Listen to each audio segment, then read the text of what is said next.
A boa prática médica depende de vários fatores. Tem que ter um conhecimento teórico da medicina, tem que ter um bom relacionamento interpessoal, saber fazer um bom rapport com o paciente para poder obter os dados necessários à anamnese. Tem que ter uma habilidade com as mãos, com os sentidos para fazer um bom exame físico, um bom ouvido, um bom olho, uma capacidade de palpação, um conhecimento das manobras semiológicas. Tem que ter uma boa interpretação dos exames complementares, mas acima de tudo, o médico precisa desenvolver o raciocínio clínico. Se o médico não desenvolve bem o seu raciocínio clínico, ele não consegue fazer diagnósticos, ele não consegue estabelecer planejamento terapêutico, ele gasta muito até chegar no diagnóstico, consome muitos recursos, encarece desnecessariamente o custo da medicina e existem várias maneiras de você desenvolver o seu raciocínio clínico. Nesta aula eu vou apresentar as principais teorias, as principais formas, os principais jeitos para você poder fazer o seu raciocínio clínico de uma forma bem interessante e bem adequada.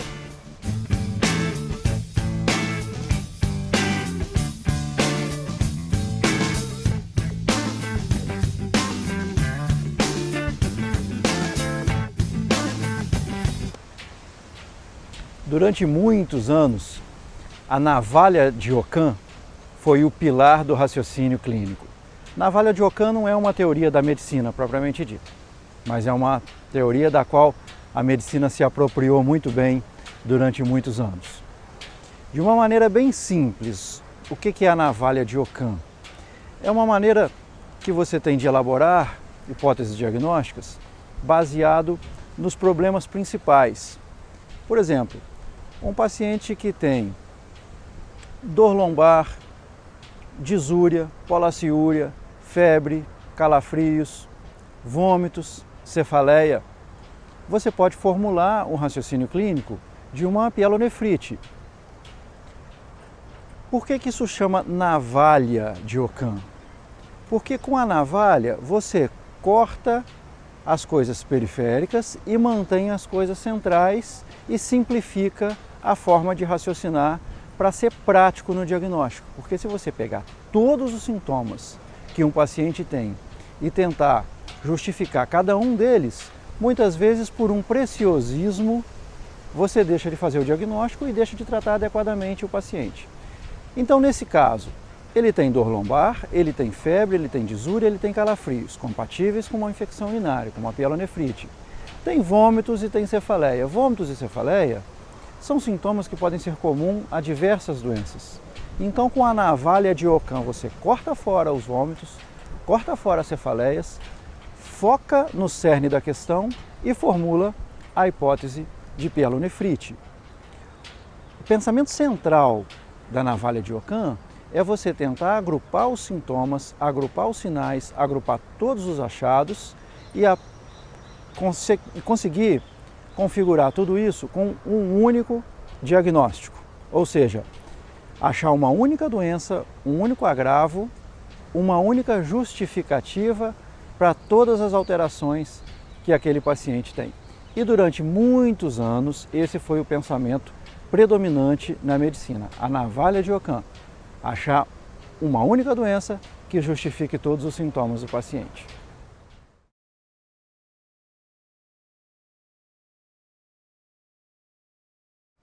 A navalha de Ockham é uma excelente ferramenta para o raciocínio clínico, mas não é a única.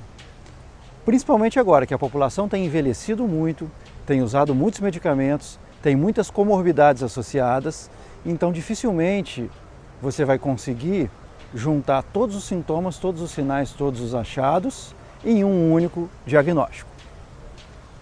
Tem sim a sua utilidade, essa modalidade de raciocínio, mas vai do discernimento do médico, do bom senso do médico, da experiência do médico, saber quando vai utilizar essa ferramenta. Ela é muito útil quando o paciente não tem muitas comorbidades e quando ele tem quadros clínicos muito típicos. Por exemplo, uma pessoa que tem dispneia aos esforços, dispneia de decúbito, edema vespertino de membros inferiores, crepitações nas bases pulmonares, turgência de jugular, eu vou utilizar sim a ferramenta da navalha de Ockham para formular a hipótese de insuficiência cardíaca. Quando então o paciente tem várias comorbidades, toma vários medicamentos, você não vai conseguir fazer um diagnóstico agrupando todos os sintomas, todas as alterações que ele tem em um único diagnóstico. Dessa maneira, como que o médico tem que fazer? Ele tem que fazer a lista de problemas. Por exemplo, um paciente que tem dispneia, tosse seca, dor lombar, disúria, polaciúria, rebaixamento do nível de consciência, quadro confusional, tremor de repouso. Você não vai conseguir juntar isso num monte de diagnóstico. Rigidez muscular. É possível que seja um paciente com insuficiência cardíaca, que tenha doença de Parkinson, que está tendo uma infecção urinária. Você não vai conseguir juntar todos esses sintomas no diagnóstico. Então, como que o médico vai pensar para poder chegar numa conclusão e tomar as medidas mais adequadas? Ele vai listar cada um dos problemas. Tem tosse seca, tem dispneia, qual exame vai ser solicitado? Vou solicitar um raio-x. Essa dispneia é uma dispneia progressiva, que piora com a atividade física, que piora com o decúbito, então vou solicitar um ecocardiograma. A disúria, a polaciúria, o rebaixamento do nível de consciência, vou solicitar um exame de urina com cultura, um hemograma. Vai juntando os diferentes sintomas e elaborando propostas propedêuticas para cada uma dessas alterações. Não se aplica, nesse caso, a teoria de Ockham para você fazer um único diagnóstico baseado no grupamento de sintomas.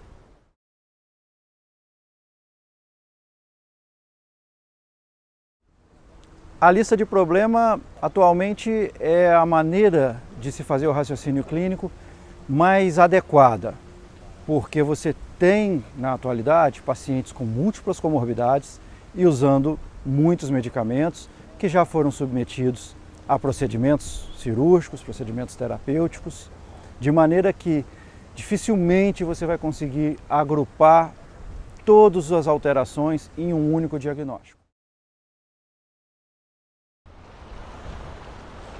Na prática funciona assim.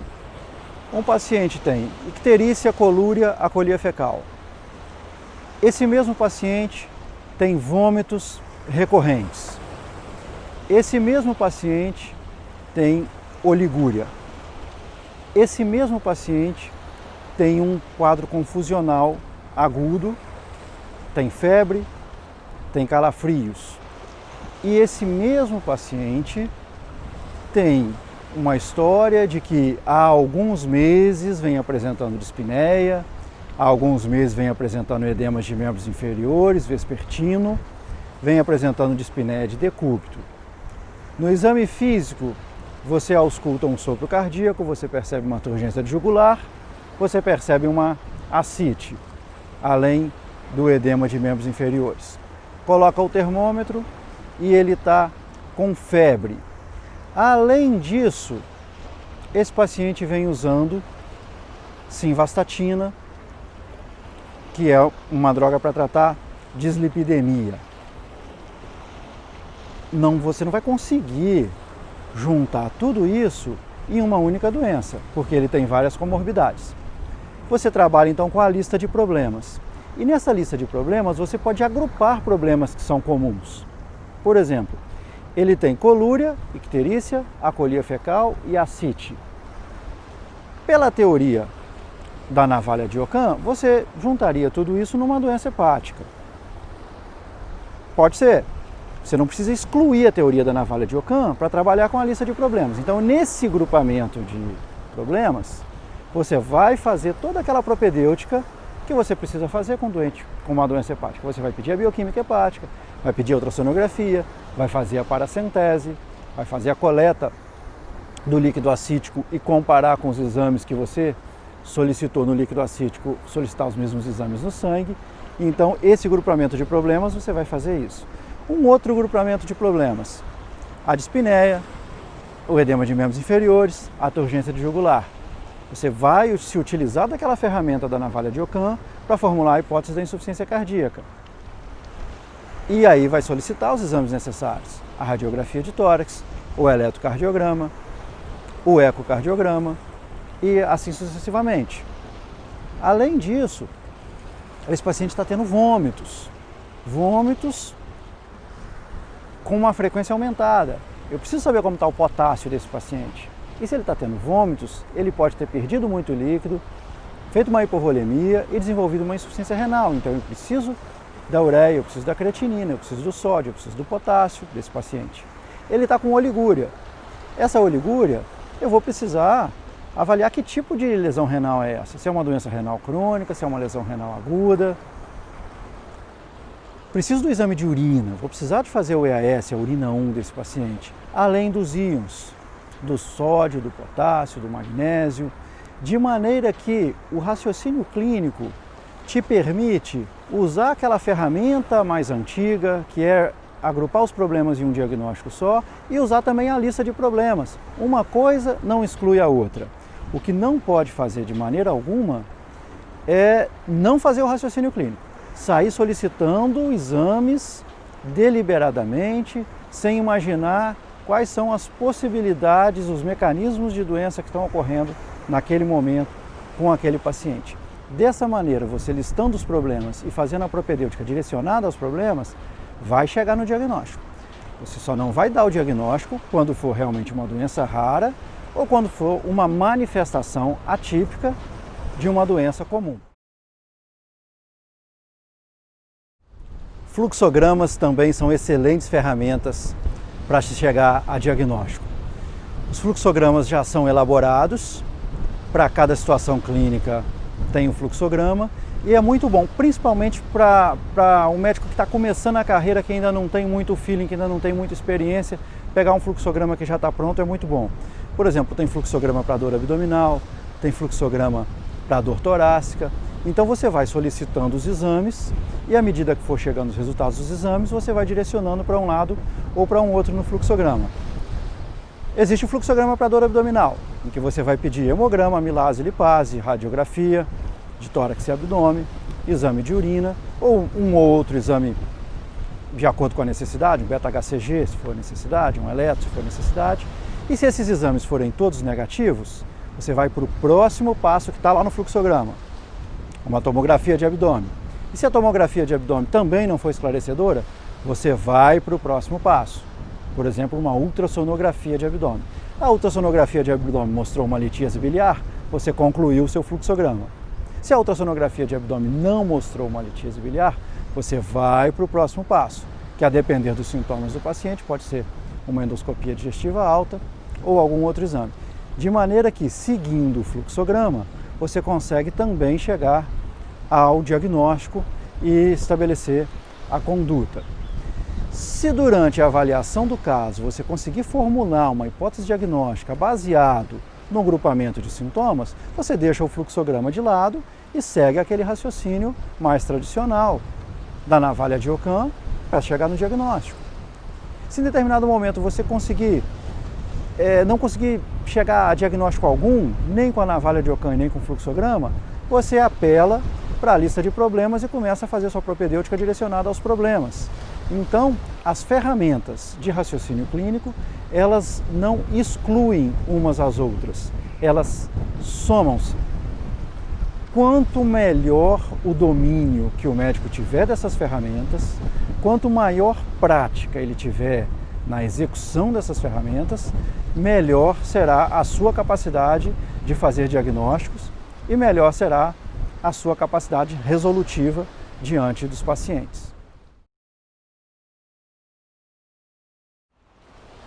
Tem se tornado muito populares os protocolos clínicos.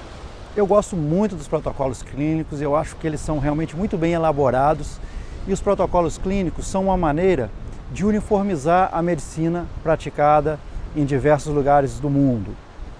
Mas eu tenho uma crítica aos protocolos clínicos, não aos protocolos propriamente dito, mas à maneira de utilização dos protocolos.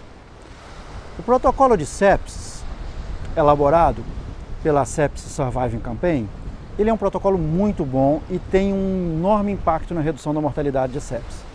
Mas o protocolo de sepsis, ele funciona para o paciente séptico.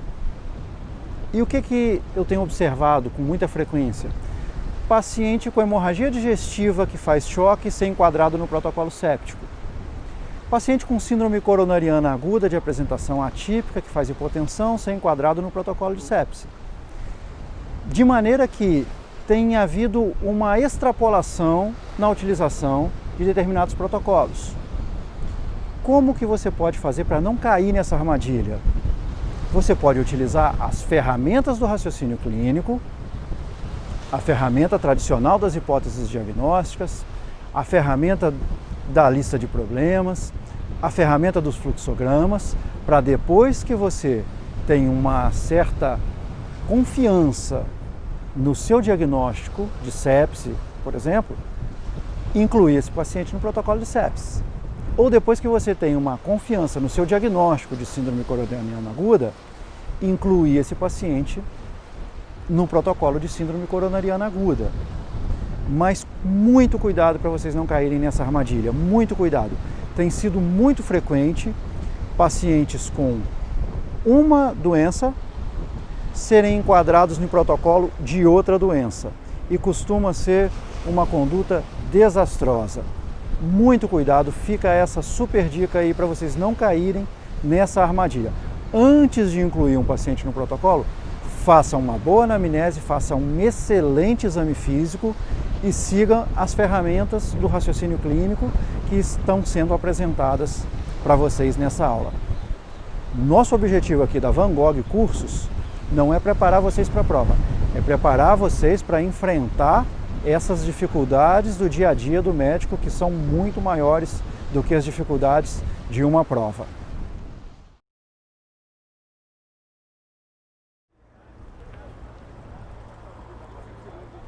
Muito cuidado com o exagero na solicitação de exames.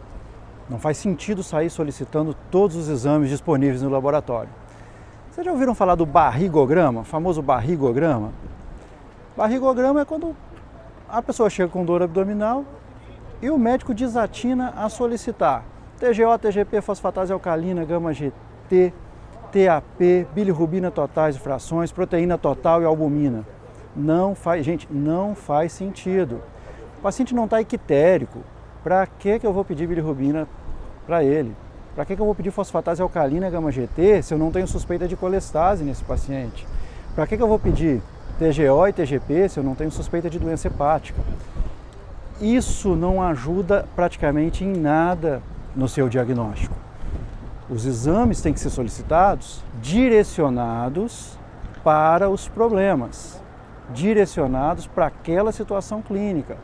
Se você formulou hipóteses diagnósticas, você vai solicitar os exames para confirmar aquelas hipóteses diagnósticas.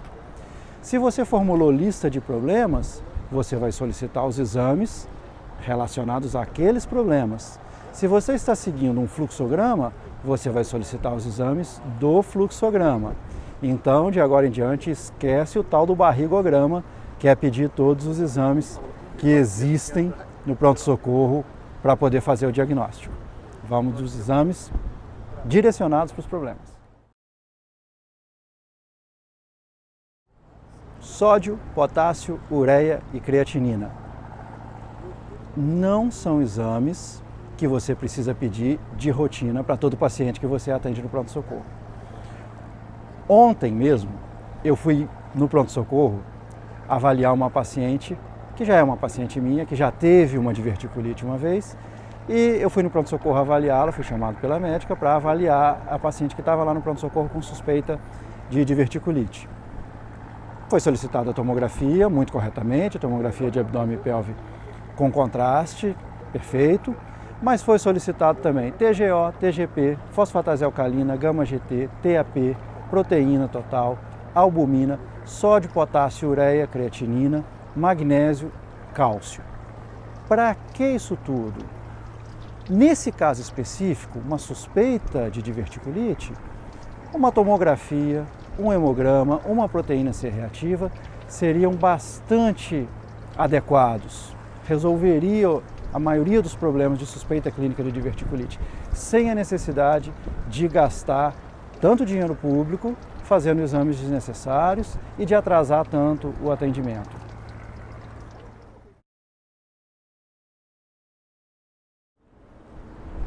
E quando chegarem os exames que você solicitou, aí você precisa novamente aplicar o raciocínio clínico na interpretação dos exames. Não tem como eu ajudar muito a vocês nessa aula sobre esse aspecto, não. Vou só colocar alguns exemplos que são os exemplos do dia a dia. A interpretação de exames é um trabalho longo, um trabalho árduo, é um trabalho de anos e anos e anos de estudo que não tem como eu passar aqui em uma aula de 20 e poucos minutos. Vou dar alguns exemplos do dia a dia que é o que eu vejo como médico. É muito frequente, mas é muito frequente mesmo, eu chegar na enfermaria para passar visita e o residente começar a me falar que o paciente chegou com isso, com aquilo e foi diagnosticado uma infecção de urina através de um EAS infeccioso. Esse talvez seja o erro médico mais comum nos prontos-socorros.